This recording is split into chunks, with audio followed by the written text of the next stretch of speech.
Happy Monday, everyone. Welcome back to Esports Talk. And Blizzard, as usual, is facing even more backlash, except this time it's by their very own, or their used to be very own, because in an interview with ESPN Esports' Jacob Wolf that he had with Jon Spector, the VP of the Overwatch League, Jon Spector makes some comments about the new talent that kind of upset the former talent. So let me show you guys a clip. Yeah, I think part of it was you get a series of announcements in December where we're ramping up the season now and wanted to be able to talk about what our talent lineup looked like, but didn't have an opportunity to do that until a little bit after some of those announcements about departures came out. So I think from what our talent lineup looks like this year, we couldn't be happier. Jaws debuted here yesterday in front of the crowd, paired up with Hex.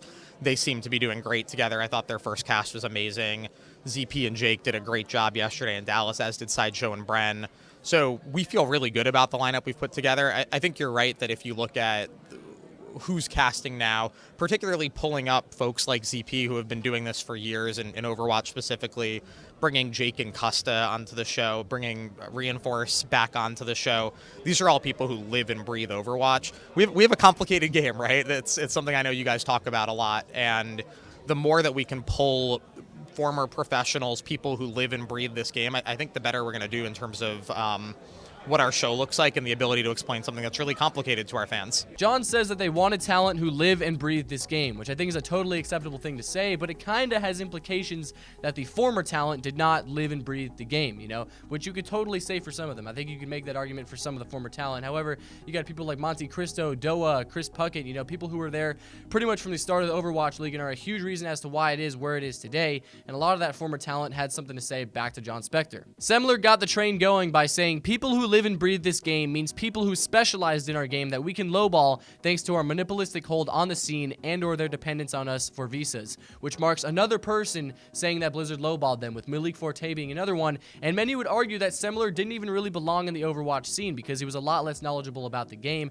and he received his own backlash on his comment for that reason, but others agreed with him, saying that Blizzard and the way that they handled dropping their old talent was very unprofessional and poorly managed. But Semler's comment snowballed into a few other casters joining in, with Doa commenting, I lived and breathed Overwatch from the beta until a month ago.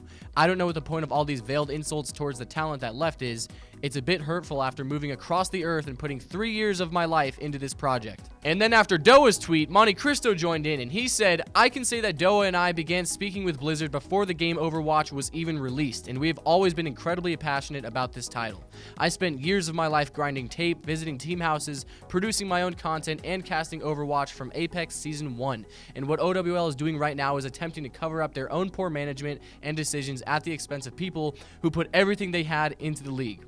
It is incredibly hurtful and insulting for them to scapegoat us due to their deficiencies. He continues on and says to let this be a lesson to anyone who's considering working with the OWL, because this is how they treat you on the way out. No loyalty, no appreciation, and no integrity. And that, of course, was also met with some mixed reception, with some people saying, hey, Jon Spector's comments during that interview weren't even that harsh towards the former casters. I think you're just misperceiving it. And some others saying, yeah, we agree with you. You guys put in a ton of effort into OWL, and the way that Blizzard is handling this and what they said is scummy and disrespectful. But on the flip side, many people may not have agreed with Jon Spector's comments. However, they are still extremely excited about this season of the Overwatch League because of the new talent. Many people saying that the old former talent that left already were not that great, not very knowledgeable. And now we've got new casters, you know, some of them former pros who know just about everything you need to know about the game. So we can look forward to more in-depth commentary and casting because they are so familiar with the game. But where do you guys stand on the issue? Do you think that Jon Spector's comment about the former talent is being blown a bit out of proportion or even misperceived? Or do you agree with Monte Cristo and the others in that Blizzard's handling of this was very unprofessional and even kind of downplayed the importance of those previous casters? Let me know what you guys think. Thank you all so much for watching. I hope you enjoyed this video. I'll be seeing you all very soon, so take it easy, be safe, and I'll see you guys next time. Bye-bye.